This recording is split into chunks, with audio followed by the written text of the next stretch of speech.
মুসলমান, আমার পর্দার অন্তরালের মা বোনেরাম, যুবক ভাইয়েরাম, ছোট ছোট মাসুমেরাম, মুরব্বী বাবারাম, কোন আউলিয়া কেরামও মরে না, কোন নবীও মরে না, কোন হক্কানি বুজুর্গানে দিন বান্দা মুমিন বান্দা তারা মরে না, তারা শুধু মৃত্যুর স্বাদ গ্রহণ করে। সুবহানাল্লাহ। আমি আপনাদেরকে একটা কারগুজারি শোনাই ভালো রকমের, শুনলে আপনারা বুঝতে পারবেন। দামেস্ক এলাকার নাম আপনারা অনেকেই শুনেছেন। দামেস্ক এলাকার মসজিদের ভিতরে বড় একজন আলেম বসবাস করতেন, বা আলেম সেখানে নামাজ পড়াইতেন। তিনি যেখানে কোনো কবরস্থান দেখতেন সেখানে দাঁড়ায় দাঁড়ায় কবর জিয়ারত করতেন। আপনারা কোন কবর জিয়ারত করা ভালো কাম না খারাপ? ভালো কাম। আজকে কইছে কোন না ভালো কাম? ভালো কাম।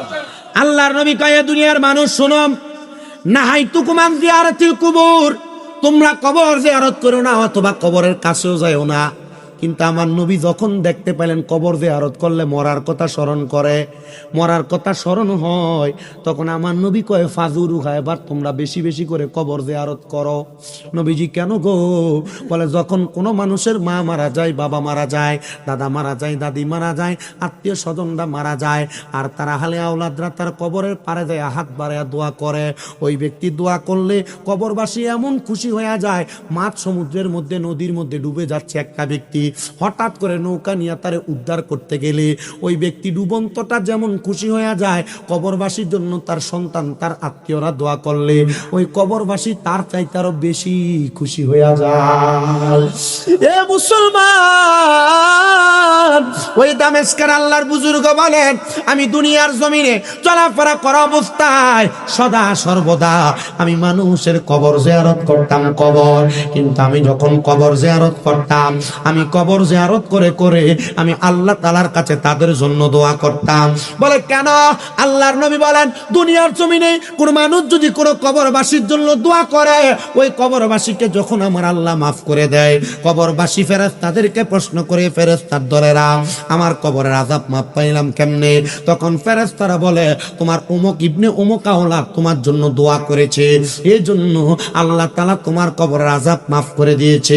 নবী আমার বলে, ওই সময় ওই কবরবাসী কবরের মধ্য থেকে দোয়া করে, ও মাগফিরাতুল লাহুমা, আল্লাহ যার দোয়ার বরকতে তুমি আমারে মাফ করেছো, আল্লাহ তুমি সাথে সাথে তারও মাফ করে দাও।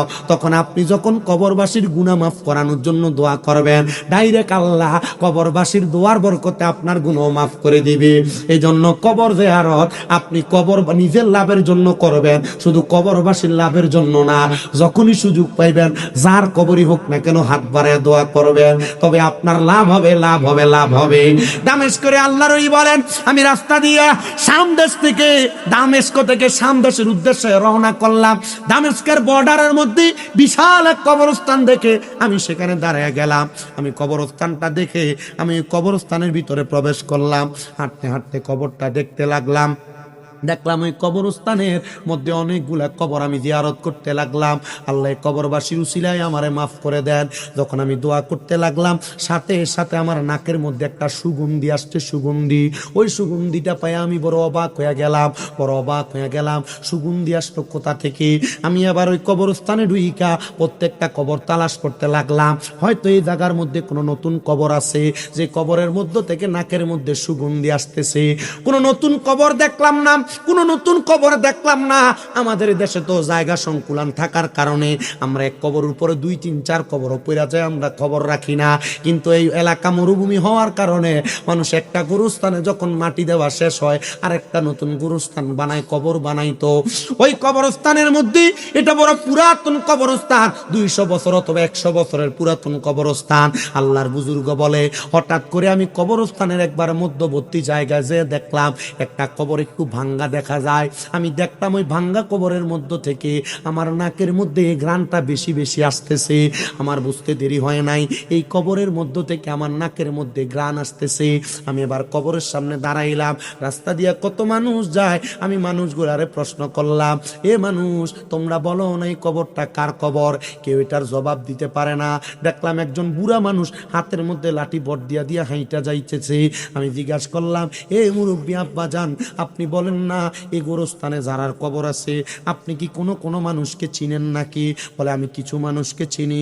মুরব্বী বাবা আপনি বলেন এই যে কবর দেখা যায় এই কবরটা কার? মুরব্বী ডাক দিয়া কয় ও বাবা যান আলেমে দিন মানুষ, এই কবরটা তো দুনিয়ার কোনো বড় মানুষের না, এই কবরটা হলো আমাদের এলাকার সবচাইতে একজন ছোট মানুষ, যিনি এলাকার মধ্যে থাইকা জংলার মধ্যে যা কাঠ কাইটা আনতেন। ওনার কাঠ ছিল শুধু জংলায় কাঠ কাটা।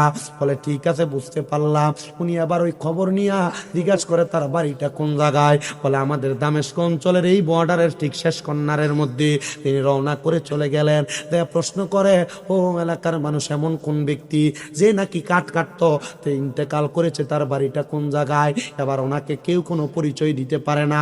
এলাকার সব ঘরের মধ্যে গেছে, কেউ কোনো জবাব দেয় না। বলে না আমরা চিনি না। হঠাৎ করে একটা ঘরের দরজার সামনে দিয়ে দাঁড়াইছে, সালাম দিতেছে, আসসালামু আলাইকুম ওয়া রাহমাতুল্লাহ। যখন সালাম দেয় কোনো সালামের জবাব দেয় না। দ্বিতীয়বার সালাম দেয়, সালামের কোনো জবাব দেয় না। তৃতীয়বার বলে আসসালামু আলাইকুম ওয়া রাহমাতুল্লাহ, সালামের কোনো জবাব দেয় না। তিনবার সালাম দেওয়ার পর যখন কোনো জবাব পাইলেন না, আল্লাহর ওই বুজুর্গ বলেন আমি সালামের জবাব না পায়া ঘরের দরজার কাছ থেকে ফিরে চলে গেলাম। এটা আল্লাহর নবীর সুন্নত।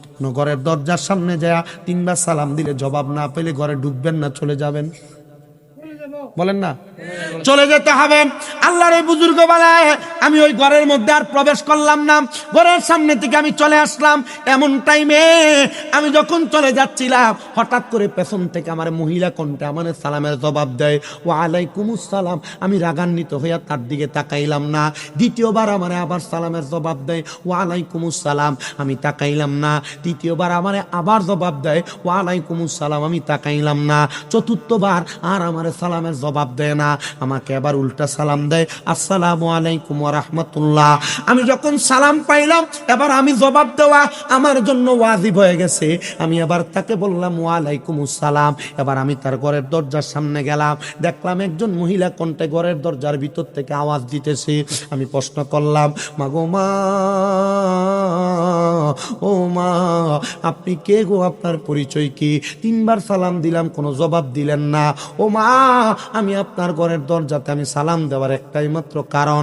মা বলেন না গো এটা কি ওই ব্যক্তির ঘর যে জংলায় জংলায় যা কাঠ কাটতো? মহিলা বলেন হ্যাঁ হুজুর এটা সেই ব্যক্তির ঘর। এ মা আপনার কাছে জানতে চাই আপনি আমার একটা কথার জবাব দেন। আপনার স্বামী যে জংলায় কাঠ কাটতো, আপনার স্বামীর এমন কোনো গোপন আমল আছে কিনা যে গোপন আমলের কারণে আল্লাহ তাআলা আপনার স্বামীর নাজাত দিতে পারে? মহিলা কান্না করে আর ডাক দিয়া কই, হুজুর আমার স্বামীর এমন কোনো গোপন আমল ছিল না। জঙ্গলে কাঠ কাটতো, সন্ধ্যাবেলা ফিরে আসতো, জঙ্গলার কাঠগুলা বিক্রি কইরা আমার স্বামী বাড়িতে আসার সময় কিছু গম আনতেন, কিছু জব আনতেন, কিছু চাউল আনতেন, এগুলা দিয়ে আমাদের সংসারটারে চালাইয়া নিতাম। হুজুর আমার স্বামীর এমন কোন নেক আমল ছিল না। এ মুরব্বী বাবারা এখানে অনেকে আছেন কোরআন পড়তে পারেন না, অনেকে আছেন নামাজে আল্লাহু আকবার বলে শুধু দাঁড়ায়া থাকেন, কিন্তু কি পড়া লাগবে এখনো পর্যন্ত জানেন না। পর্দার আড়ালে অনেক মা বোনেরা আছেন, সামনে রমজান মাস আসতেছে, এখনো পর্যন্ত জানেন না রমজান মাসে কোরআনটা কেমনে পড়বেন। বহু মহিলা আছে কোরআন শরীফ এরা যে গত রমজানে তাকের উপরে রাখছে এখনো নামায়া দেখেও নাই। আমি আপনাদের উদ্দেশ্যে বলতেছি, যারা দুনিয়া দুনিয়া করতে করতে আল্লাহর কোরআন শিখেন নাই, যারা দুনিয়া দুনিয়া করতে করতে ইবাদতের প্রতি মনোযোগী হন নাই, আমি অল্প কিছুক্ষণ সময় আর আপনাদেরকে কষ্ট দিব। ঘটনাটা কি শেষ করব? আপনারা কি থাকবেন ইনশাআল্লাহ? আল্লাহ কবুল করেন। জোরে কোন আমিন। আজ থেকে আরো জোরে কোন আমিন। প্রিয় মুসলমান, এ গোকুলনগর এলাকার পর্দার অন্তরালের মা, বৈরব এলাকার জ্ঞানী গুণী সুশীল সমাজেরা, হুজুর ডাক দিয়া কয়, মা এমন কোন নেক আমল আছে কিনা, আমলটার কথা বলেন। মহিলা বলে, হুজুর আমার স্বামীর কোনো নেক আমল ছিল না, কারণ তিনি ছিলেন একজন মূর্খ প্রজাতির মানুষ। তবে হুজুর আপনারা আমি একটা কথা বলতে পারি। কি কথা? বলে, হুজুর আমার স্বামী যখন জঙ্গল থেকে কাঠ কাইটা বাড়িতে আসতেন, আমার স্বামী আমার হাতে চালগুলা আটা জবগুলা দিয়া আমার স্বামীকে দেখতাম উজু গোসল বানায়া নামাজ নামাজের মুসল্লাটা বিছাইয়া আল্লাহ তাআলার কোরআন শরীফটা হাতের মধ্যে লইয়া আমার স্বামী শুধু তাকিয়ে থাকতেন, আমার স্বামী শুধু তাকিয়ে থাকতেন।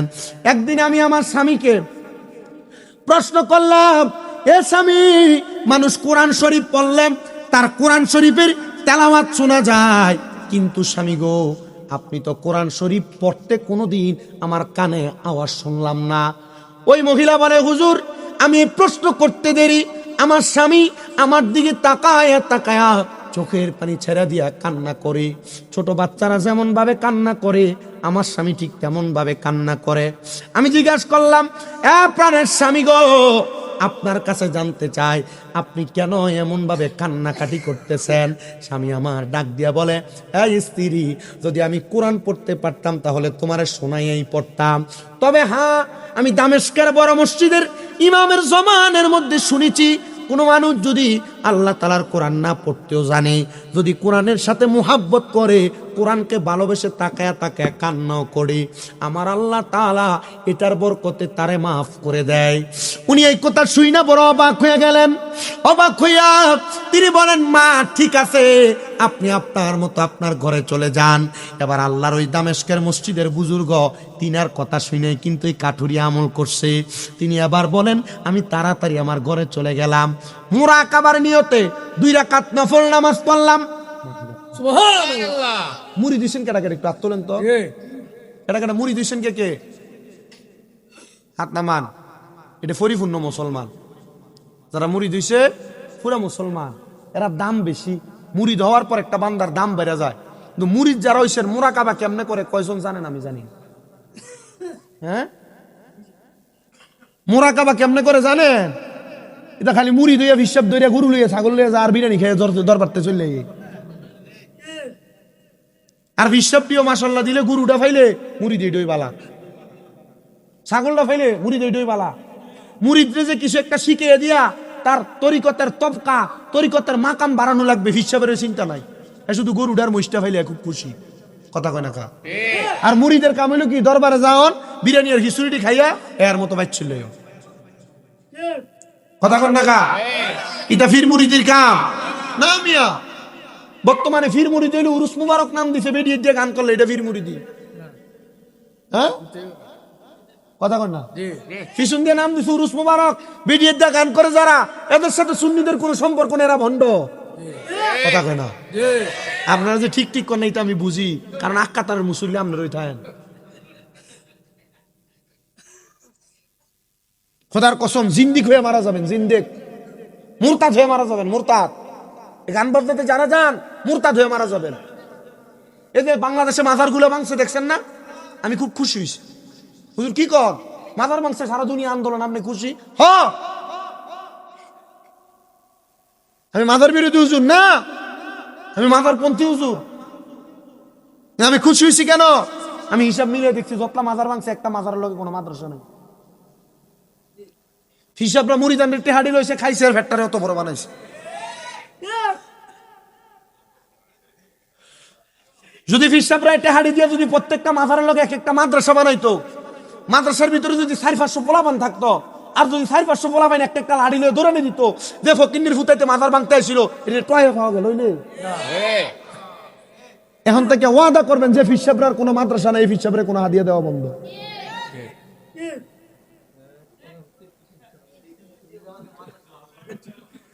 আমরা মাদ্রাসার খুব অভাব, ঠিক কিনা? কুমিল্লা যায়েন, আমার 6টা মাদ্রাসা একটু দেখতে আইয়েন, দাওয়াত দিয়ে গেলাম। হিসাব তো বহুত আছে।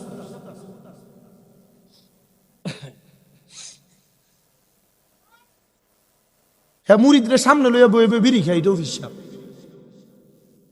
আছে না? আছে না? এমন ফির থাকলে তালাক দেওয়া, এটা ফির না, এটা শয়তান। বিডিএত মুরিদার লইয়া বইয়া থাকে, এটা বলে ফির বলে। এমন ফিট থাকলো ফির তালাক দাও, এটা ফির না, এটা শয়তান। আপনার কি কষ্ট হইতেছে? অসুবিধা হইতেছে? আহলে সুন্নাত ওয়াল জামাত কখনো এগুলার পিশাব মনে করে যেটা ভিডিওতে বলতে এটা ফিন না এটা শয়তান, কথা কোন ঠিক কি না? যেটা সিগারেট খায় এটা ফিন না এটা শয়তান, ডান হাত তুলে বলেন ঠিক না বেঠে? আহলে সুন্নাত ওয়াল জামাতের এদের সাথে কোনো সম্পর্ক পূর্ব ছিল না, বর্তমানেও নাই, ভবিষ্যতেও থাকবে না, কথা বলেন না ঠিক না বেঠে? প্রিয় মুসলমান, আরেক জাতের সুদকুর আছে, এই সুদ আপনার বউ আপনারা ফার্ম দিয়া খাওয়ায়। বলে হুজুর তারা কারা? দেখবেন আপনার বউ আপনার রাত্রবেলা কত সুন্দর কানে কানে কয় যে তুমি যা কামাই করো সব যে খরচ করে ফেলো। তো আমরা জি ভূতের তো একটা ভবিষ্যৎ আছে, আয়ো আমরা ব্যাংকের ভিতরে একটা ডিপিএস করি, ডিপিএস এর টাকা 3 বছর 3.5 বছর জমা রাখে, আর 3-4 বছর পর এটারে ডাবল করে ফেরত দেয়। আপনারা বলেন এমন নামের ডিপিএস এর উপর সুদের টাকা খাওয়াই না ভাবলিক সমাজে আছে না নাই? ওরে কি হবে আলেম সেজে সমাজেতে যদি না হক কথা উচ্চ সুরে না বলিতে? কি হবে আলেম সেজে সমাজেতে যদি না হক কথা উচ্চ সুরে না বলিতে? চাকরির ভয় করো যদি ছেড়ে দাও ইমামতি, চাকরির ভয় করো যদি ছেড়ে দাও ইমামতি। কি হবে আল্লাহকে ধোঁকা দিয়ে, কি হবে আল্লাহকে ধোঁকা দিয়ে? আর এই উচিত কথা কইতে গেলে মোল্লার স্যার কেউ থাকে না। আপনারা বলেন এমন অবস্থা সমাজে আছে না নাই? এ হারামখোরগুলার মরণ বড় কঠিন হবে, বড় শক্তভাবে হবে। এ প্রিয় মুসলমান, এদের মরণ কত শক্ত আর কঠিন ভাবে হবে এটা আমি জানি। গোকুলনগরের মানুষের তো সাগাইয়ার মানুষ কে আছেন এখানে? সাগাইয়ার এখানে সাগাইয়ার অনেকে আছে, আমি দেখ আমি চেহারা চিনিয়ে দিদি মোটামুটি। আমি যে মাহফিলে 2বার আসি, এটা দেখলো চিনা যায়, ঠিক আছে। এই যে একটা পাগলা বেটা আছে মাইদুর দিয়ে সাদা দাড়িটা, এটা চিনছি। এটা 2-3 বার দান করে সাগাইয়ার মাহফিল, একবার না, দান টেহা চাইলে 2-3 বার দেয় টাকা। চেহারা আমি চিনি মোটামুটি। আল্লাহ কবুল করো, কোন আমিন। আমরা তো সুদকুরের মতো মরতে চাই না, কথা কোন ঠিক কিনা? আমরা ঘুষখোরের মতো মরতে চাই না, কথা কোন ঠিক কিনা? থাক এ বাবা, আমরা মরতে চাই হালাল খোরের মতো, আমরা মরতে চাই ইমানদারের মতো, মরতে চাই মুমিনের মতো। কিন্তু কেমনে মরবা? এ মুরব্বী বাবা, কোরআন পড়তে পারো না, নামাজ ঠিক মতো পড়ো না, ভালো করে আল্লাহ তাআলার ইবাদতে মনোযোগ দাও না, রাস্তা দিয়ে চলাফেরা করার সময় বিড়ি খাওয়া সিগারেট খাওয়া তোমার বন্ধ হয় না, কেমনে ইমানদারের মতো মরবা? তুমি তোমার মা বাপরে ভাত দাও না, কেমনে ইমানদারের মতো মরবা? তোমার দুনিয়ার জমিনে বখিলামি আর বখিলামি দিয়া জীবন চলতেছে।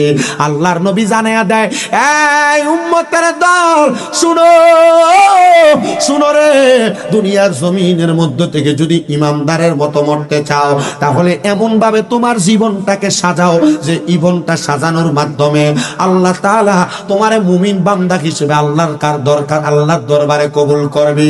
ইয়া রাসূলুল্লাহ, তারা কারা? তাদের পরিচয়টা কি? নবী আমার আল্লাহর কোরআন থেকে বলে, ইন্নাল্লাযীনা আমানু ওয়া আমিলুস সলিহাতি উলাইকা হুম খায়রুল বারিয়া। আল্লাহ জানায়া দেয়, নিশ্চয়ই যারা মুমিন, ঈমান আনয়ন করেছে আর নেক আমল করেছে, ভালো ভালো কর্ম করেছে, আল্লাহ তাআলা এদেরকে বলে উলাইকা হুম খায়রুল বারিয়া। এরা হইল দুনিয়ার সবচাইতে উৎকৃষ্ট মানুষ, এরাই হইল দুনিয়ার সবচাইতে ভালো মানুষ। ও গো মায়ার নবী, ও দয়ার নবী, আপনার কাছে জানতে চাই ভালো মানুষের মরণ কেমন করে হবে? নবী আমার বলেন, উম্মত শোনো, যখন আজরাইল আলাইহিস সালাতু ওয়াস সালাম তাদের রূহ নেওয়ার জন্য আসবে, তার আগে আমার আল্লাহ তাআলার লাম কানের মধ্যে আল্লাহ তাআলা একটা গাছ লাগাইছেন, যে গাছের নাম সাদরাতুল ইয়াকিন। তিরমিজি শরীফের হাদিস বলে, শুধু সাদরাতুল ইয়াকিন না, কোন বর্ণনাকারী বলে গাছটার নাম তওবা। ওই তওবা গাছের মধ্যে এতগুলা পাতা আছে, দুনিয়ার জমিনের মধ্যে যতগুলা বান্দা আছে, ওই গাছের পাতার মধ্যে আমার আল্লাহ তাআলা দুনিয়ার প্রত্যেকটা বান্দার নাম লিখে রাখছেন, তার বাবার নাম লিখে রাখছেন, তার ঠিকানা লিখে রাখছেন। ওই গাছের পাতাটা যখন ঝরে পড়ে যাবে, আল্লাহ তাআলার ফেরেশতা আজরাইল আলাইহিস সালাতু ওয়াস সালাম তখন ওই বান্দার জন্য বান্দার এলাকাতে চলে যায়। কিন্তু জানো, ওই বান্দাটার কাছে যখন চলে আসে, ওই বান্দাটার কাছে আজরাইল আসার আগে যদি বান্দা মুমিন আর মুত্তাকি হয়, আমার আল্লাহ তাআলার 2 জন রহমতের ফেরেশতা বান্দার সামনে চলে আসে। তওবা নামক তওবা নামক গাছটি আছে, পাতায় পাতায় লেখা আছে মানুষের হায়াত। ওরে সেই পাতাটা ঝরে গেলে মৃত্যুর নিশান আসবে চলে, শেষ হইবে সকলের হায়াত। পাপী উম্মত কে করিবে পার, হার পাপী উম্মত কে করিবে পার। কঠিন হাসরের দিনে আখিরি নবীজি বিনে পাপী উম্মত কে করিবে পার। নবী বলবে আবু বকর তুমি লও দুজকের খবর, উম্মত নিদু জকে যায় আমার। কোথায় বাবা উসমান গনি তুমি লও কাউসারের পানি, কোথায় বাবা উসমান গনি তুমি লও কাউসারের পানি। উম্মতের করাও না আহার, পাপী উম্মত কে করিবে পার, হার পাপী উম্মত কে করিবে পার। ফুলসেরাতের কঠিন পুলে হযরত ওমর যাও না চলে, ফুলসেরাতের কঠিন পুলে হযরত ওমর যাও না চলে। আলী যাও মিজানে রোপাল্লায়, পাপী উম্মত কে করিবে পার। বলেন হার পাপী উম্মত কে করিবে পার। এ প্রিয় মুসলমান, এ গোকুলনগর মধ্যপাড়া প্রবাসী ও যুবকদের উদ্যোগে কবরবাসীর স্মরণে পঞ্চমতম জান্নাতের বাগান যারা সাজাইলা, শুনো একদিন তুমিও মরবা আমিও মরবো। যারা সোশ্যাল মিডিয়ার মাধ্যমে শুনতেছো তোমরাও মরবা। আল্লাহর কোন বান্দা মুমিন যদি হয়, ওই মুমিন বান্দার সামনে রহমতের দুইজন ফেরেশতা আইসা বান্দার নাকের আগাটার মধ্যে বইসা, আর একজন ফেরেশতা বান্দার মাথার কাছে বইসা, ওই বান্দাটার সামনে যখন আজরাইল আলাইহিস সালাতু ওয়াস সালাম আসবে গো, আজরাইল আইসা ওই বান্দাটার সম্মানিত সর্বপ্রথম বুক বরাবর হামলাটা চালায়া দিবে। বুকের মধ্যে আজরাইলের হাতটা রাখলে ওই বান্দার বড় কষ্ট হবে, বড় কষ্ট হবে। বলে হুজুর কেন কষ্ট হবে? চিন্তা করে দেখো মুসলমান, আমার আল্লাহ যখন আদম তৈয়ার করেন নাই, আদম তৈয়ার করার জন্য আল্লাহ তাআলা জিবরাইল ফেরেশতা, মিকাইল ফেরেশতা, ইসরাফিল ফেরেশতা তিনজনকে পাঠাইছে। মাটিতে হাত দেওয়ার সাথে সাথে ওই মাটি কান্না করে দিয়েছে, রে ফেরেশতা আমাদেরকে নিয়ে যাও না, কারণ আল্লাহ তাআলা আমাদেরকে নিয়ে আদম বানাইবো। কিন্তু আমার আল্লাহর ফেরেশতা আজরাইল আলাইহিস সালাতু ওয়াস সালামকে যখন পাঠাইছে, আজরাইল তখন হাতটা দেওয়ার সাথে সাথে আজরাইলকে যখন মাটি কান্না করে বলেছে, তখন আজরাইল বলেছে তুমিও আল্লাহর সৃষ্টি আমিও আল্লাহর সৃষ্টি, আল্লাহর হুকুম মানা তোমার যেমন কাজ আমার তেমন কাজ। আল্লাহ বলেছে তোমাকে নেওয়ার জন্য, যেহেতু তোমাকে নেওয়ার কথা আল্লাহর হুকুম, তুমি আমার সাথে যাইবা। আজরাইলের একটা থাবা দিয়া 40 মণ মাটি আজরাইল নিয়ে গেছেন আল্লাহ তাআলার লামকানে। এ প্রিয় মুসলমান ইমানদার, শোনো অন্তরের কানটা লাগায়া, যে হাতের মধ্যে 40 মণ মাটি আটে, ওই হাতটা যদি তোমার বুকের উপর রাখা হয় কত কষ্ট হবে। যে হাতের মধ্যে 40 মণ মাটি আটে, ওই হাতটা যদি তোমার মুখের উপর রাখা হয় কেমন কষ্ট তোমার হবে। একটাবার চিন্তা করে দেখো, তোমার মুখটা থেতলে যাওয়ার কথা, তোমার বুকটা চ্যাপটা হয়ে যাওয়ার কথা, ঈমান নিয়ে মরার মতো অবস্থা তোমার থাকবে না।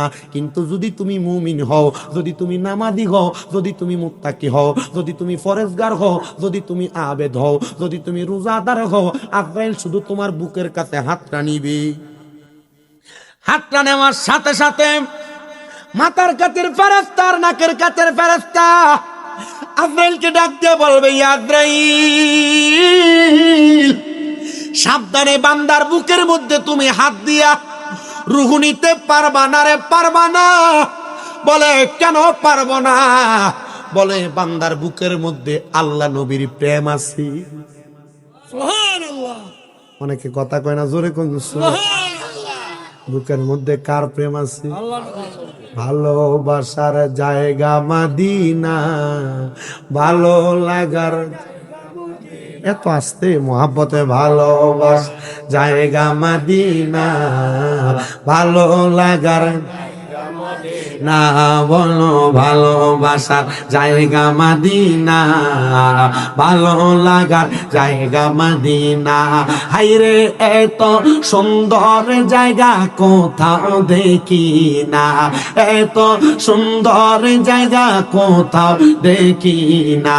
সাজিয়েছেন দয়াল রাব্বানা ভালোবাসার জায়গা মদিনা, বলো ভালোবাসার জায়গা মদিনা, ভালো লাগার।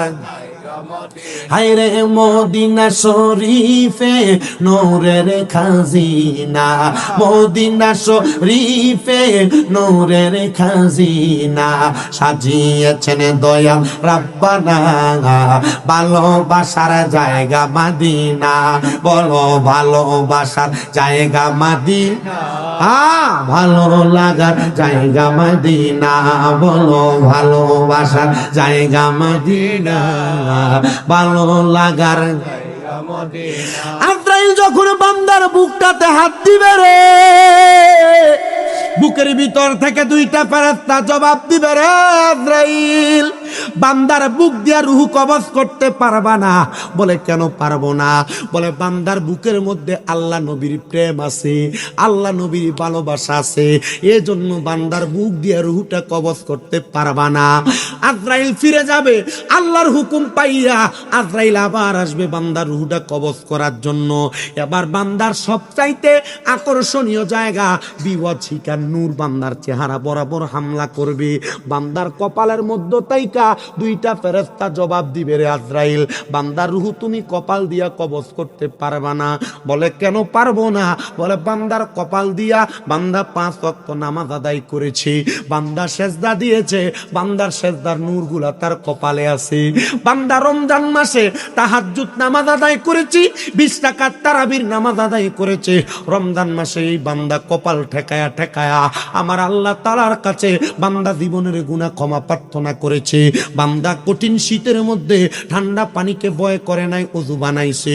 এই বান্দার কপালের মধ্যে সেজদার নূরগুলা থাকার কারণে এই বান্দার কপাল দিয়া তুমি রূহ বাহির করতে পারবা না। এই আমার মুসলমান গোকুলনগরের মানুষ চিন্তা করে দেখো, একটা মানুষ যদি নামাজি হয়, তোমরা যারা মসজিদের পাঞ্জাখানা নামাজি তোমাদের জন্য বড় সুখবর। তোমরা যারা পর্দার অন্তরালের মা 5 ওয়াক্ত নামাজের পাশাপাশি তাহাজ্জুদ পড়ো, তোমরা যারা আওয়াবিন পড়ো, তোমরা যারা সূর্য উঠার পরে দোহারের নামাজ পড়ো, চাস্তের নামাজ, এশরাকের নামাজ পড়ো, সালাতুত তাসবিহ নামাজ পড়ো, তোমাদের জন্য বড় সুখবর। আল্লাহ তাআলার বান্দাটা যদি বেশি বেশি সিজদাকারী হয়, ওই বান্দার কপাল দিয়া বান্দার রূহটার কবজ করবে না। আই রে প্রিয় মুসলমান রে, এ নবীর উম্মত, এবার ওই বান্দা রূহটা কবজ করার জন্য আজরাইল যখন কপাল দিয়া চেষ্টা করবে, নিতে পারবে না। এবার বান্দার ডান বাহু বরাবর হামলা করা হবে, ডান দিক থেকে জবাব দিবে রে আজরাইল, বান্দার ডান দিক দিয়া রূহ কবজ করতে পারবে না। বলে কেন? বলে বান্দার ডান হাত দিয়া বান্দার দান সদকা করেছে, বান্দার বাম হাতে হামলা করা হবে, বান্দার বাম দিক দিয়া ডাক দিয়া বলবে আজরাইল, বান্দার বাম দিক দিয়ে রূহ কবজ করতে পারবা না। বলে কেন কেন কেন পারবো না? বলে বান্দার বাম হাতের মধ্যে তার মা বাবার খেদমতের একটা পাওয়ার আছে, এজন্য বান্দার রূহ তুমি কবজ করতে পারবা না। 4বার আসবে, কিন্তু আজরাইল ব্যর্থ হয়ে যাবে। আল্লাহ তাআলার কাছে ফরিয়াদ করবে, ও আল্লাহ, তোমার বান্দার রূহ তো এখন কবজ করা যায় না। আল্লাহর দরবার থেকে আওয়াজ আসবে, রে আজরাইল, বান্দার রূহ কবজ করবা। বান্দা মুমিন হওয়ার কারণে রূহ কবজ করা যায় না। মুমিন বান্দা কালেমা পড়তে পড়তে মারা যাবে, মুমিন বান্দা অ্যাক্সিডেন্টের মাধ্যমে, মুমিন বান্দা বিষ খায়া, মুমিন বান্দা আত্মহত্যা কইরা, মুমিন বান্দা খারাপ ভাবে মারা যায় না। আর যদি এমন কোন অ্যাক্সিডেন্টে মারা যায়, শহীদের মরণ পাবে। তবে যারা মুমিন বান্দা মারা যাওয়ার সময় কালেমা পড়তে পড়তে মরবি। কালেমা পড়তে পড়তে মরণ চাই কিনা? আওয়াজ আসতে হইতেছে, বলেন না চাই কিনা? ভাইজান তাবারুক আছে না? কি দিয়া বানাইছে? গরু না মুরগি? খিচুড়ি বানাইছে। এরা তো বুনা খিচুড়ি বানাইছে, তো আপনাদের আওয়াজ তো বুনা খিচুড়ি খাওয়ার মানুষের আওয়াজ। আপনাদের মাহফিলে মানুষ পুরো প্যান্ডেল ফুরে আরো বেশি হইত। আমি দেখছি, আমি পরে আইসেই জিজ্ঞাসা করছিলাম, কিন্তু এশারের পর থেকে আঞ্চলিক ওলামাইকেরা ওয়াজ করছে। এশারের পরে বাহিরের একটা হুজুর তুলা দিলে এরপরে কিন্তু সুন্দর মানুষ এসব বসে, কারণ এরা চিন্তা করে এলাকার মানুষ আর বাইরের মানুষ চিন্তা করবো যে দেশের হুজুরের ওয়াজ তো আমরা সবসময় শুনি, তখন আর মানুষ বইতেছে না, এখন যায় যায় নিরালে ঘুমাইছে, তখন ইয়ানা বিকু হারমু দেখবেন গড়গড়ানি দিয়ে পড়বো খিচুড়িটা খাইবার লাগা। যদি এ কথা হইন না থাকে এরপর আর আইতো না, তা আয়ুক আর না আয়ুক, যেহেতু ভবিষ্যতের জন্য পরামর্শ হিসেবে যদি আমি ছোট মানুষের কথা গ্রহণ করেন, এমন আমরা দূরের বক্তা যারা আমরা এশার পরে তুলে দিবেন, এলাকার মসজিদের ইমাম সাহেবরা দিয়ে আখেরি মুনাজাত দেবেন, তুই সুন্দর ঠিক না? তাহলে মোটামুটি আমরা দূরের মানুষ থাকলে, বাজারে যতলা মানুষ থাকতে তাই দেখতে হইতো হুজুর আইছে। এখন আপনারা যারা আছেন গোকুলনগরের মানুষ, আপনারা কন্তা আমরা কে মুমিন হইয়া কালেমা পড়তে পড়তে মরতে চাই কি না? এখন আমরা তো সবাই মরতাম চাই, কিন্তু ফজরের নামাজ ডাকালকে পড়তাম না। মরতাম সবাই তো চাই, হারাম খানা ছাড়তাম না। মরতাম সবাই তো চাই, নিজের মা বোনকে ফর্দাশীল বানাইতাম না। নিজের বেডি বেফর্দা ঘুরে 5 ওয়াক্ত নামাজ পড়ে, নামাজ দিয়ে কোনো কাম নাই।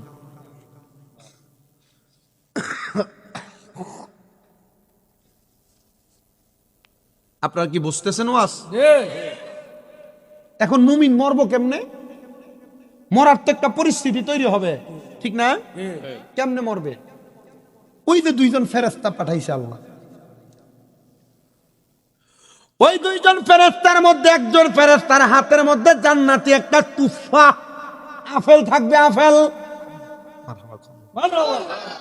মুমিন যারা তারা দুনিয়াতে জান্নাতের নিয়ামত ভোগ করবে, দুনিয়াতে। এ প্রিয় মুসলমান, যখন ওই বান্দাটার রূহ কবজ করার জন্য বান্দারে কোনো কষ্ট দেওয়া হবে না, বান্দাটার সামনে জান্নাতি তুফাটা ধরা হবে, ওই তুফার মধ্যে কালেমা লেখা থাকবে, কালেমা। ওই বান্দাটার কাছে আরেকজন ফেরেশতা আছে, যেটা নাকের আগার মধ্যে বসছি। ওই ফেরেশতাটা বান্দার নাকের কাছে মেশকো আম্বরের গ্রান ছেড়ে দিবে। বান্দা গ্রানটা পাইয়া চক্ষুটা খুলবে, আর বান্দার সামনে জান্নাতি আপেলটা যখন ধরা হবে, বান্দাটা তখন চক্ষুটা এইভাবে খুলবে। খোলার সাথে সাথে তাকায়া দেখবে রে, ওই বান্দার সামনে জান্নাতি আপেলটা ধরা।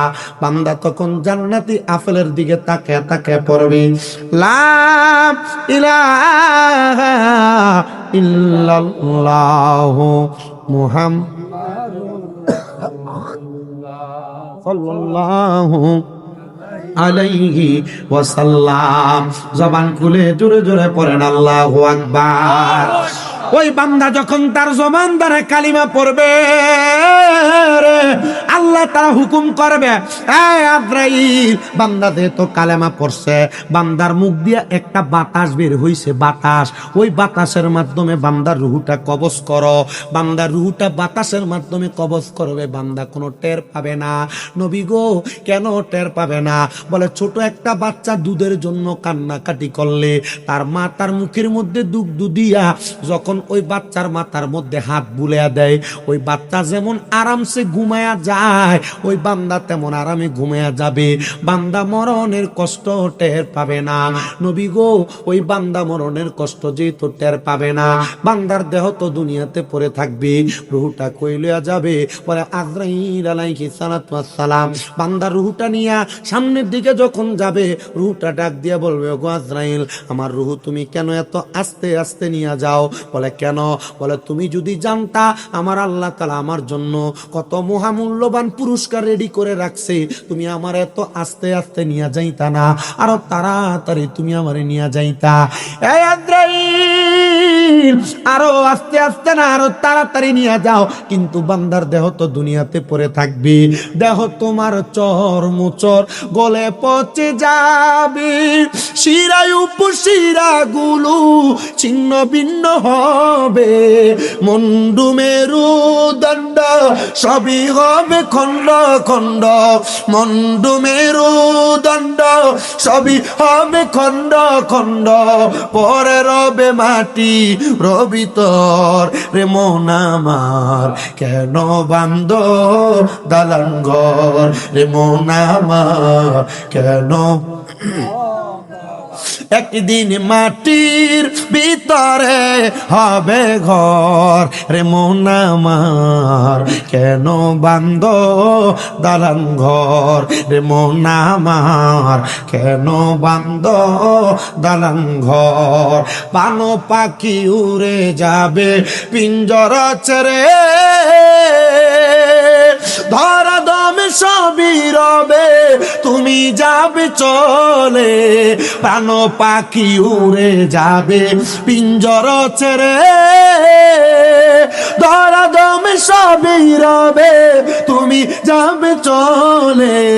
বন্ধু বান্ধব যত মাতা পিতা তারা সুত, বন্ধু বান্ধব যত মাতা পিতা তারা সুত, সকলই হবে তোমার পর রে মন আমার, কেন বান্দ দালান ঘর রে মন আমার, কেন বান্দ দালান ঘর।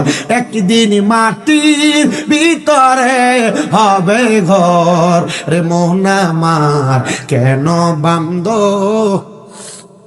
রে মন আমার, কেন বান্দ দালান ঘর। এ যুবক ভাই, এ মুরব্বী বাবা, এ পর্দার অন্তরালের মা, যখন তোমার ঘরটা হবে কবর, ওই কবরে আলো নাই, বাতাস নাই, কোনো কিছু নাই, বন্ধু নাই, কোনো বান্ধব নাই। তোমার রুহটা নিয়ে যখন ফেরেশতা চইলা যাবে উপরের দিকে, ওই ফেরেশতার হাতের মধ্যে তোমার রুহ থাকবে না যদি তুমি মুমিন হও। বলে কেন গো? বলে তোমার রুহটার এত দাম, এত সম্মান। তখন আমার আল্লাহ তাআলার ফেরেশতা জান্নাতের পেয়ালা নিয়া জান্নাতের পেয়ালার মধ্যে রুহ রাখার চেষ্টা করবে, রুহটা থাকবে না। আর ডাক দিয়া বলা হবে, আল্লাহ ও আল্লাহ, বান্দার রুহ তো জান্নাতের পেয়ালার মধ্যে থাকে না, আল্লাহ বান্দার রুহটারে আমি কি করব বলেন না।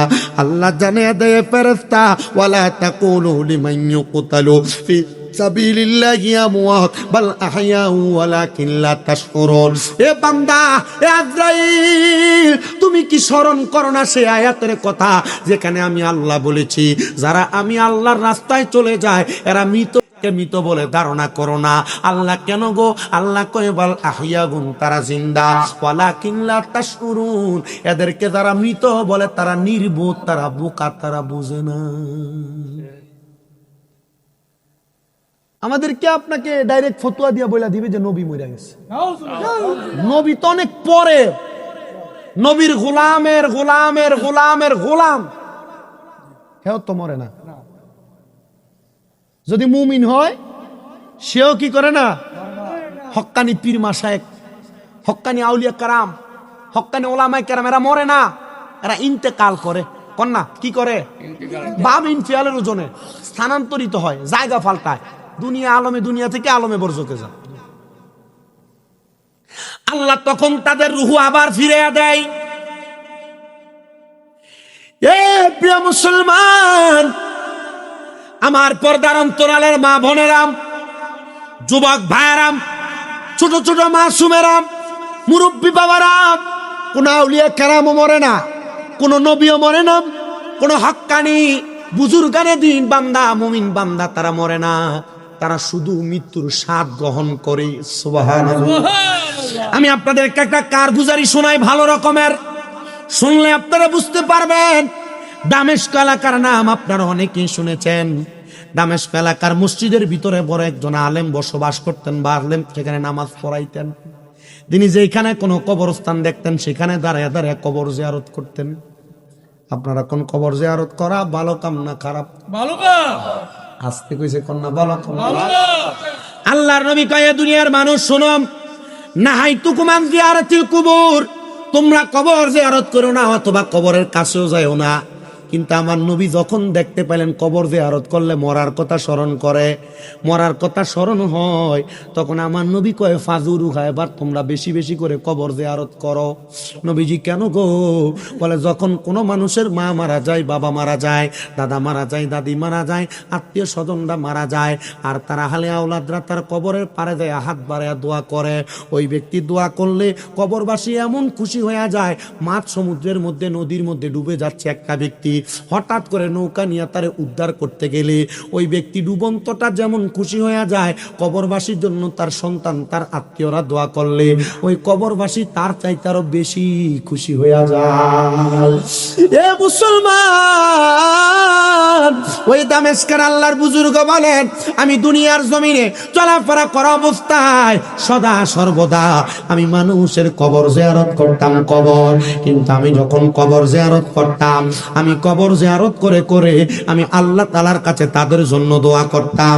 বলে কেন?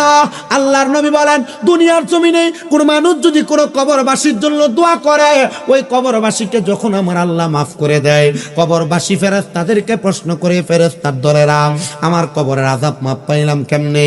তখন ফেরেশতারা বলে, তোমার উমুক ইবনে উমুক আওলাদ তোমার জন্য দোয়া করেছে, এই জন্য আল্লাহ তাআলা তোমার কবরের আযাব মাফ করে দিয়েছে। নবী আমার বলে, ওই সময় কবরবাসী কবরের মধ্য থেকে দোয়া করে, ও মাগফিরাতুল লাহুমা, আল্লাহ যার দোয়ার বরকতে তুমি আমারে মাফ করেছো, আল্লাহ তুমি সাথে সাথে তারও মাফ করে দাও। তখন আপনি যখন কবরবাসীর গুনাহ মাফ করানোর জন্য দোয়া করবেন, ডাইরেক্ট আল্লাহ কবরবাসীর দোয়ার বরকতে আপনার গুনাহ মাফ করে দিবে। এই জন্য কবর জিয়ারত আপনি কবর নিজের লাভের জন্য করবেন, শুধু কবরবাসীর লাভের জন্য না। যখনই সুযোগ পাইবেন, যার কবরই হোক না কেন, হাত বাড়ায় দোয়া করবেন, তবে আপনার লাভ হবে, লাভ হবে, লাভ হবে। দামেস্কের আল্লাহর ওলি বলেন, আমি রাস্তা দিয়ে শাম দেশ থেকে, দামেস্ক থেকে শাম দেশের উদ্দেশ্যে রওনা করলাম। দামেস্কের বর্ডারের মধ্যে বিশাল এক কবরস্থান দেখে আমি সেখানে দাঁড়িয়ে গেলাম। আমি কবরস্থানটা দেখে আমি কবরস্থানের ভিতরে প্রবেশ করলাম। হাঁটতে হাঁটতে কবরটা দেখতে লাগলাম। দেখলাম ওই কবরস্থানের মধ্যে অনেকগুলা কবর আমি জিয়ারত করতে লাগলাম। আল্লাহ কবরবাসীর উসিলায় আমারে মাফ করে দেন। যখন আমি দোয়া করতে লাগলাম, সাথে সাথে আমার নাকের মধ্যে একটা সুগন্ধি আসছে, সুগন্ধি। ওই সুগন্ধিটা পাই আমি বড় অবাক হয়ে গেলাম, বড় অবাক হয়ে গেলাম। সুগন্ধি আসলো কোথা থেকে? আমি আবার ওই কবরস্থানে ঢুইকা প্রত্যেকটা কবর তালাশ করতে লাগলাম, হয়তো এই জায়গার মধ্যে কোনো নতুন কবর আছে, যে কবরের মধ্য থেকে নাকের মধ্যে সুগন্ধি আসতেছে। কোনো নতুন কবর দেখলাম না, কোনো নতুন কবর দেখলাম না। আমাদের দেশে তো জায়গা সংকুলান থাকার কারণে আমরা এক কবরের উপরে 2, 3, 4 কবর পড়ে যায়, আমরা খবর রাখি না। কিন্তু এই এলাকা মরুভূমি হওয়ার কারণে মানুষ একটা গুরুস্থানে যখন মাটি দেওয়া শেষ হয়, আরেকটা নতুন গুরুস্থান বানায়, কবর বানাইতো।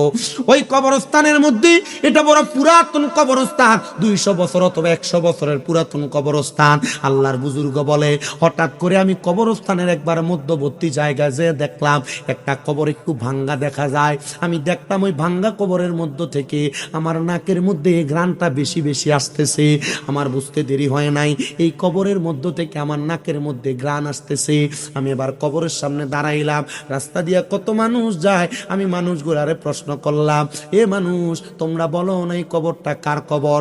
কেউ এটার জবাব দিতে পারে না। দেখলাম একজন বুড়া মানুষ হাতের মধ্যে লাঠি বট দিয়া দিয়া হাইটা যাইতেছে। আমি জিজ্ঞাসা করলাম, এ মুরব্বী আব্বা যান, আপনি বলেন না এই গোরস্থানে যারার কবর আছে, আপনি কি কোনো মানুষকে চিনেন নাকি? বলে, আমি কিছু মানুষকে চিনি। মুরব্বী বাবা আপনি বলেন, এই যে কবর দেখা যায়, এই কবরটা কার? মুরব্বী ডাক দিয়া কয়, ও বাবা যান, আলেমে দিন মানুষ, এই কবরটা তো দুনিয়ার কোনো বড় মানুষের না।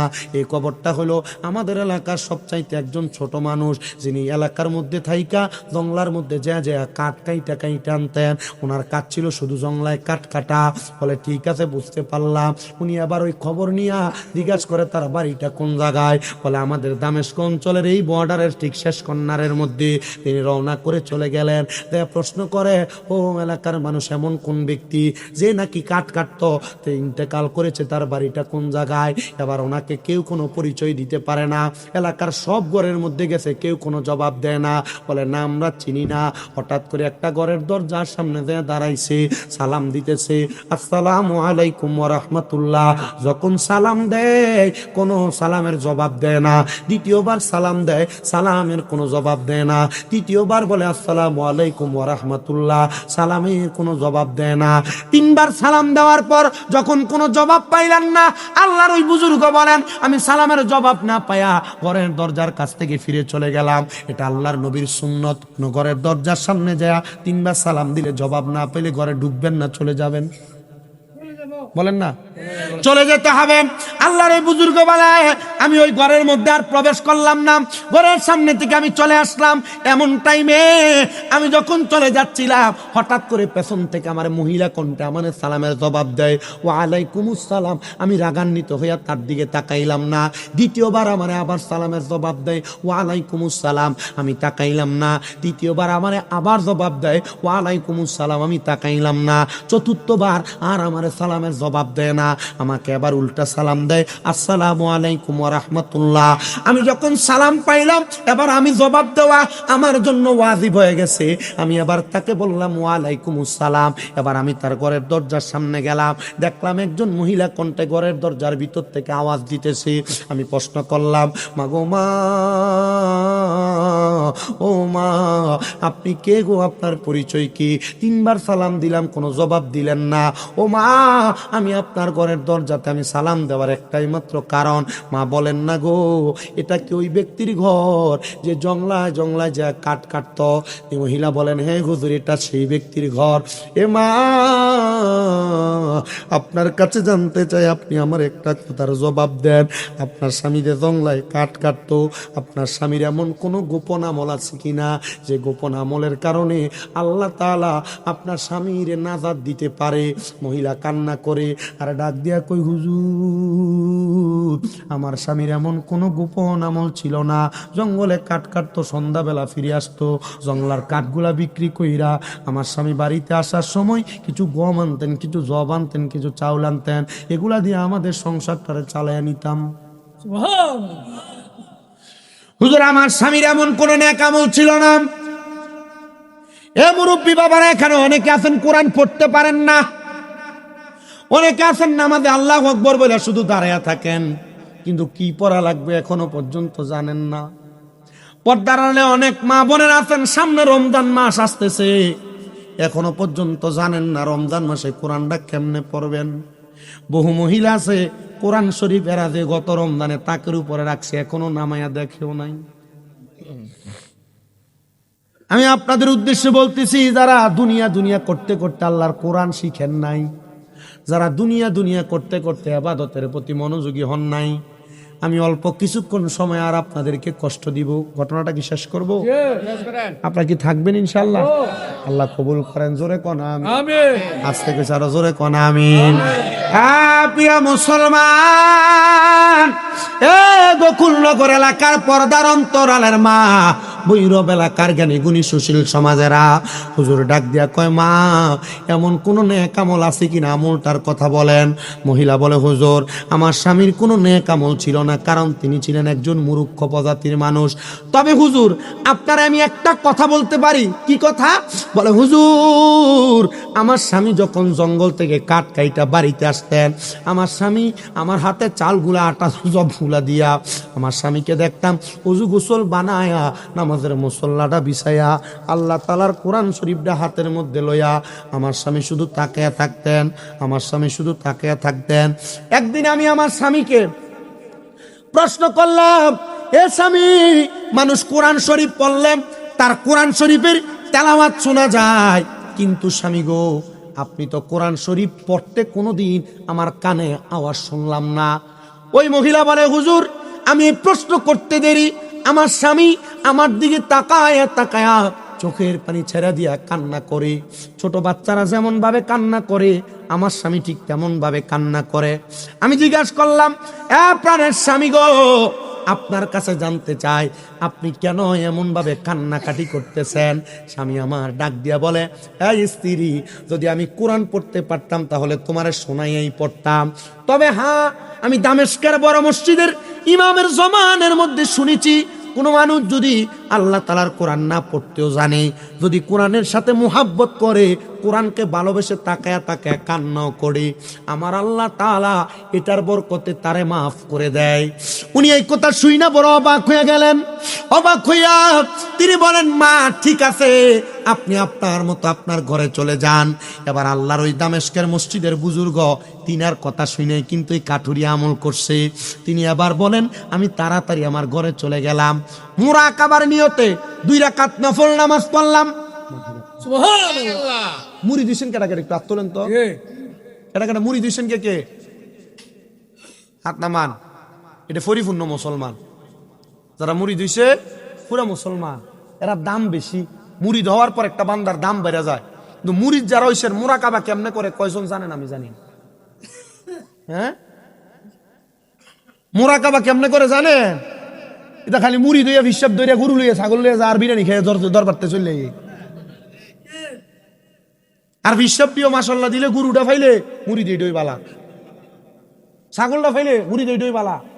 মুড়িদরে যে কিছু একটা শিখিয়ে দিয়া তার তরিকতের তবকা তরিকতের মাকাম বাড়ানো লাগবে, হিসাবের চিন্তা নাই। শুধু গরুটার মহিষটা ফাইলে খুব খুশি। কথা কয় না কা? আর মুড়িদের কাম হইলো কি? দরবারে যাওন বিরিয়ানি আর খিচুড়ি খাইয়া এর মতো বাচ্চা লইও। কথা কয় না কা? এটা ফির মুড়িদের কাম না মিয়া। বর্তমানে ফির মুড়ি দিলে উরুস মুবারক নাম দিছে, বেরিয়ে দিয়ে গান করলে এটা ফির মুড়ি দি। হ্যাঁ, কথা কন না? ফিসুন দিয়ে নাম দিছে উরুস মুবারক, বেরিয়ে দিয়ে গান করে যারা, এদের সাথে সুন্নিদের কোনো সম্পর্ক নেই, এরা ভণ্ড। কথা কয় না? আপনারা যে ঠিক ঠিক করেন এটা আমি বুঝি, কারণ আক্কাতার মুসল্লি আপনার ওই থাকেন। খোদার কসম জিন্দিক হয়ে মারা যাবেন, জিন্দেক মুরতাদ হয়ে মারা যাবেন। মুরতাদ গান বাজনাতে যারা যান মুরতাদ হয়ে মারা যাবেন। এই যে বাংলাদেশে মাজার গুলো ভাঙছে দেখছেন না? আমি খুব খুশি হয়েছি। হুজুর কি কর মাজার ভাঙছে, সারা দুনিয়া আন্দোলন, আপনি খুশি? হ, আমি মাজার বিরোধী হুজুর না, আমি মাজার পন্থী হুজুর। আমি খুশি হয়েছি কেন? আমি হিসাব মিলিয়ে দেখছি যতলা মাজার ভাঙছে একটা মাজারের লগে কোনো মাদ্রাসা নেই।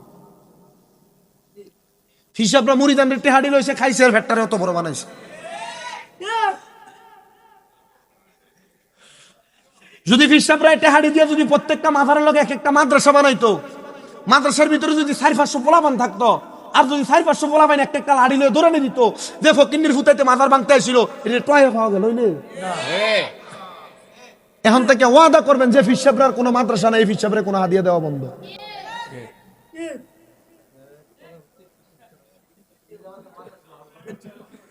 আমরা মাদ্রাসার খুব অভাব, ঠিক কিনা? কুমিল্লা যাইয়েন, আমার 6টা মাদ্রাসা একটু দেখতে আইয়েন, দাওয়াত দিয়ে গেলাম। হিসাব তো বহুত আছে।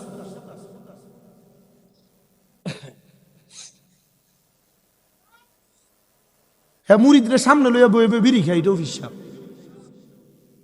আছে না? আছে না? এমন ফিট থাকলে তালাক দাও, এটা ফির না, এটা শয়তান।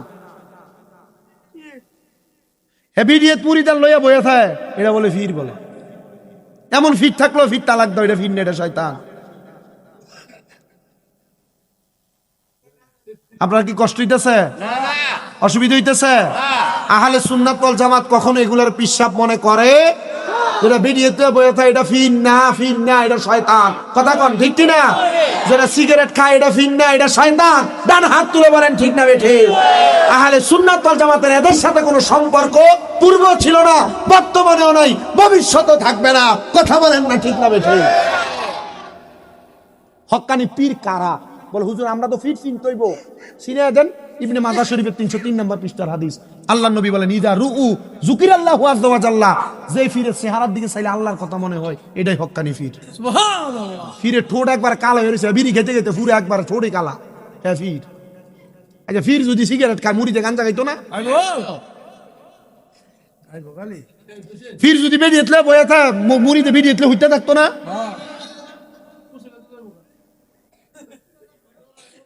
আপনার কষ্ট হইতেছে? এমন ফির বাংলাদেশে আসেনি, আসেনি। এটা কি ফির না শয়তান?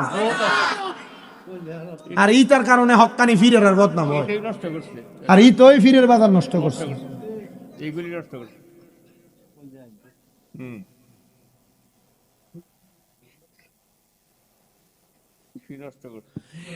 প্রিয় মুসলমানেরা শোনো, তোমরা যারা মুরিদ হয়েছ কোনো মুরাকাবা শিখতে পারো না, আমি তোমাদের উদ্দেশ্যে মুরাকাবার কয়েকটা বাণী বইলা ওয়াজ শেষ করি।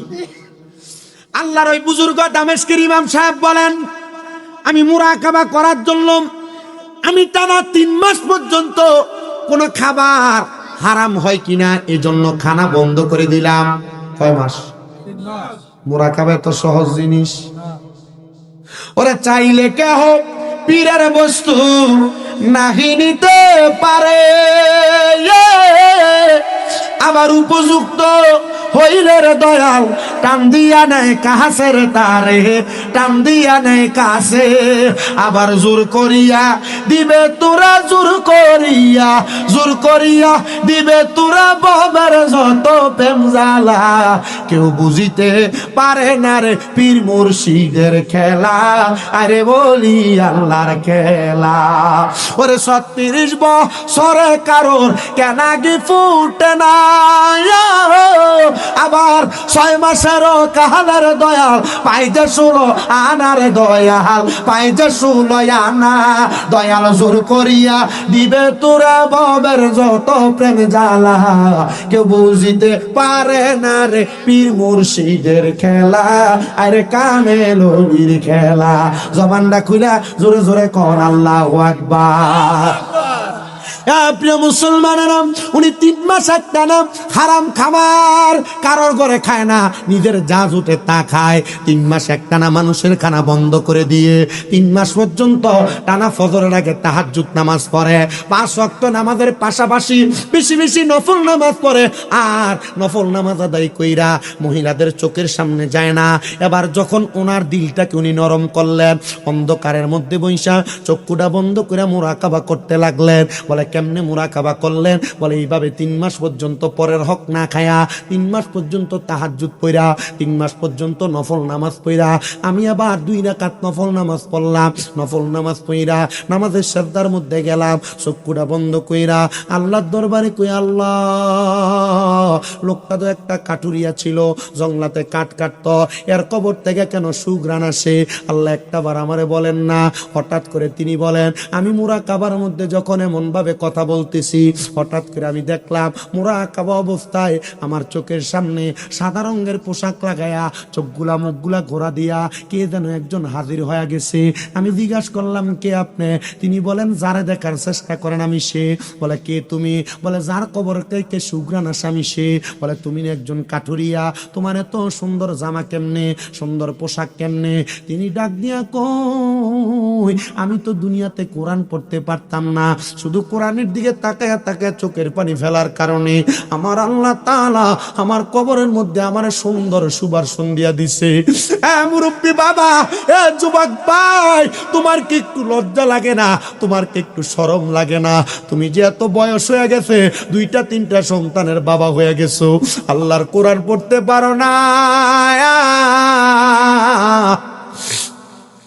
হে সন্তান, তোমার মা কবরে চলে গেছে, তোমার বাবা কবরে চলে গেছে, তুমি তোমার মা বাবার কবরে একটু ইসালে সওয়াব পাঠাইতে পারো না?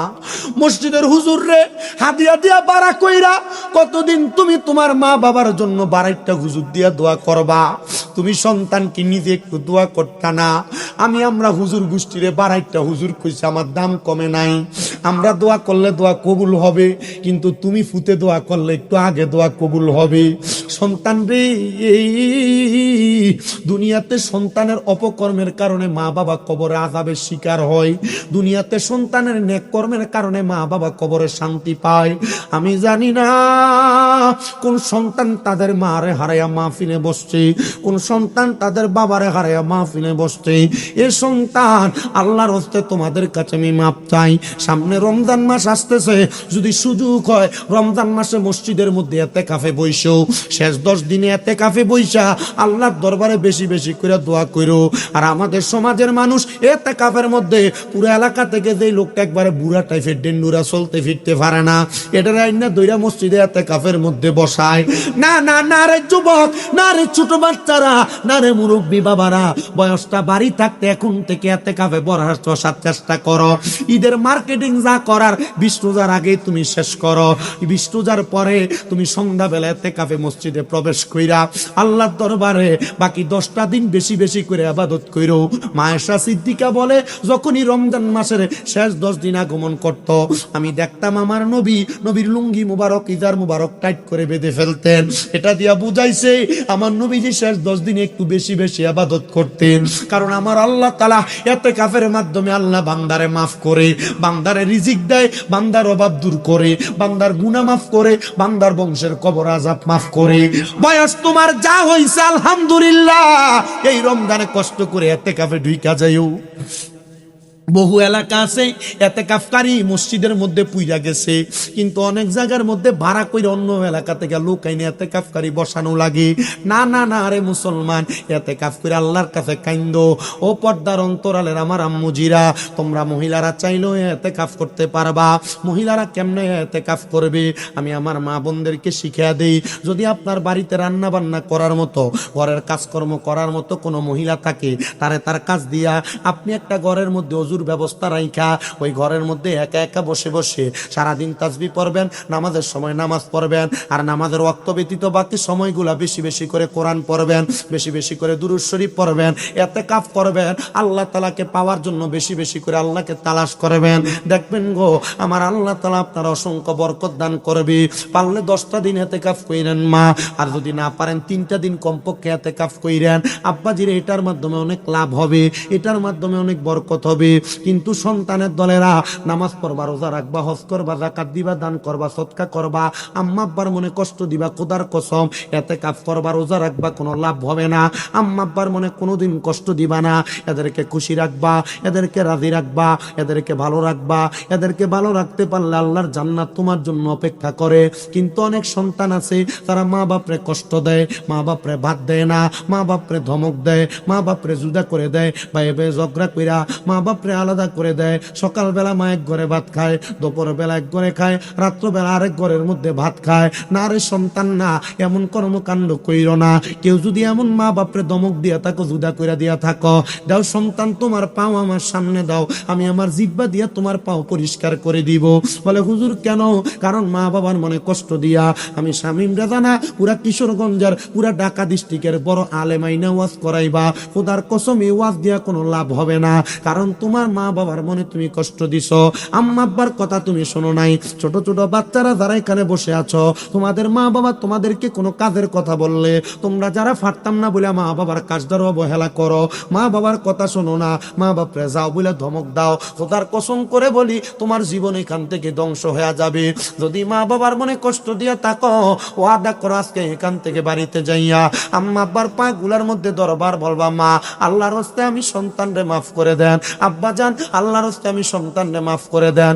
যতক্ষণ পর্যন্ত তোমার মা বাবা বলছে তোমারে মাফ করে দিছি, ততক্ষণ পর্যন্ত মা বাবার পাও তুমি চাইরো না। বলে হুজুর কেন কেন কেন? কারণ মা বাবা মাফ না করলে কেউ তোমারে মাফ করবে না। সন্তানের দোল ও আমার মুরব্বী বাবারা, যুবক ভাইরা, মা বাবার পায়ে মজিরা মাফ চাইবা দূরের কথা। অনেক সন্তানেরা চিন্তা করে হুজুর আমি 2 ঈদের সময় মা বাবার পা ধরে সালামি তো করি না, আমি আবার মাফ চামু কেমনে? ও সন্তান আমার দিকে তাকাও, আমি শুধু আমার মা বাবার পায়ে ধরে মাপ চাই না, আমি সুযোগ পাইলে আমার মায়ের পায়ের মধ্যে চুমা দেই, আমার বাবার পায়ের মধ্যে চুমা দেই। আমি তো মাত্র কামেল ফেকা পরীক্ষা দিয়ে মাত্র কামেল শেষ করেছি, কুমিল্লা ইউনিভার্সিটি থেকে বাংলায় অনার্স কমপ্লিট করেছি, কিন্তু আমি আমার পড়ালেখার যোগ্যতা দিয়ে ওয়াজ করি না। যেদিন আমি মাদ্রাসায় ক্লাস 6 এর মধ্যে পড়ি, শুধু শুনছিলাম মা বাবার পায়ে চুমা দেওয়ার কারণে আল্লাহর জান্নাতের চৌকাঠে চুমা দেওয়ার সওয়াব পাওয়া যায়। মা বাবার পায়ের কাছে নত হইলে সন্তানরে আমার আল্লাহ জগতের কাছে বড় বানায়। আমার মা বাবা ঘুমন্ত অবস্থায় আমি আমার মা বাবার পায়ের মধ্যে চুমা দিছি। আমার আল্লাহ আজকে 10 বছর পর্যন্ত আমার ওয়াজ করায়, আমার সম্মান আল্লাহ বাড়াইছে, ইজ্জত আমার আল্লাহ বাড়াইছে।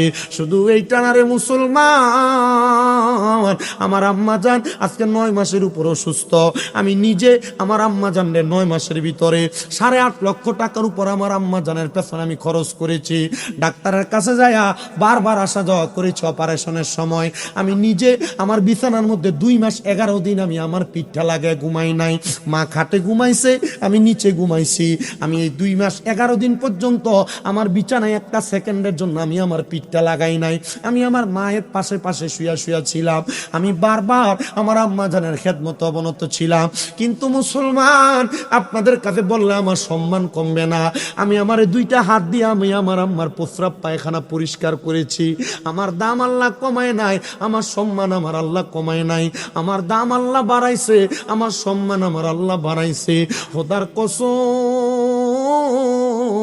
আমার ডাক্তারের কাছে যে বারবার বলছি, ডাক্তার সাহেব পারলে 10-15 লাখ টাকা নিয়ে যান, আমার আম্মাটারে হাঁটার ব্যবস্থা করে দেন। ডাক্তার জবাব দিয়েছে, যদি টাকার বিনিময়ে হাঁটতো আপনার মা অপারেশনের পরের দিনে হাঁটতো। ডাক্তার সাহেবের এই কথা শুই না আমি বলছি, আল্লাহ এই টাকা আমি আমার আম্মা আব্বার জন্য রেখে দিলাম। আমার আম্মা যেদিন হাঁটতে পারবে লাঠি ছাড়া, ওই দিন আমি আমার আম্মারে নিয়ে আব্বারে নিয়ে মক্কা মদিনা যায় হজ করে আসবো। মুসলমান, আমি জানি না এখানে অনেক সন্তান বসছেন, মা বাপরে খাওয়ান না। খুদার কসম আপনার ওয়াজ শুনে কোনো লাভ নাই, নামাজ পড়া কোনো লাভ নাই, মক্কা মদিনা যায় কোনো লাভ নাই। মুসলমান ইমানদার, আজকের মাহফিল কবুল হবে কিনা এটার গ্যারান্টি আমি দিতে পারবো না, তবে একটা গ্যারান্টি দেয়া যায়, একটা গ্যারান্টি দেয়া যায়। যদি আগামীকালকে শোনো গোকুলনগরের কোনো দোকানের মধ্যে বৈশা এলাকার কোনো মুরব্বী কইছে, হ্যাঁ স্বামী ব্রাদার ওয়াজ শুই না আমার ফুতে বাড়িতে যায় আমার পায়ে ধরে মাপ চাইছে, মনে করবা আল্লাহ তাআলা মাহফিল কবুল করছে। কিন্তু অনেক সন্তানেরা চিন্তা করে, হুজুর কোনোদিন মা বাবার সাথে কোনো অন্যায় করি নাই, আমি কি মা বাবার পায়ে ধরে মাপ চাইবো? হ্যাঁ মাপ চাইবা। আম্মা আব্বা বৃদ্ধ হয়ে গেছে, বুড়া হয়ে গেছে, মা বাবার পায়ে ধরবা। যদি পায়ের কাছে ছোট হও আল্লাহ তাআলা তোমার জগতের কাছে বড় বানাইবো। অনেকে চিন্তা করে, হুজুর যাদের বাড়িতে মা আছে তারা বাড়িতে যাইয়া মার পায়ে ধরে মাপ চাইবো, যাদের বাবা আছে তারা বাড়িতে যাইয়া বাবার পায়ে ধরে মাপ চাইবো। হুজুর আমার তো মা নাই, আমি কার পায়ে ধরে মাপ চাইবো? হুজুর আমার তো আব্বা নাই, আমি কার পায়ে ধরে মাপ চাইবো? এর সন্তানের দলেরা মা বাবা যদি কবরে থাকে, মাপ চাওয়ার কোনো সুযোগ না থাকে, আল্লাহর নবী শিখিয়ে দেয় দুনিয়ার জমিনে কোনো মুনাজাতের মধ্যে রব্বির হামহুমা কামা রব্বায়ানি সগীরা বইলা কোনো সন্তান যদি তাদের মায়ের জন্য বাবার জন্য কান্দে, চোখের পানিটা মাটিতে পড়ার আগে আমার আল্লাহ তার মা বাবার জীবনের গুনাহ মাফ করে দেয়। সামনে যে ঈদুল ফিতর আসতেছে, তোমরা সন্তানেরা তোমার নিজের জন্য জামা কাপড় কিনবা, ঈদের দিনেই তুমি নিজে জামা কাপড় পরবা, ঈদের দিনেই তোমার সন্তানের জামা কাপড় পরাইবা, ঈদের দিনেই আশেপাশের এলাকার মুরব্বীরা জামা কাপড় পরব। সন্তান রে আব্বা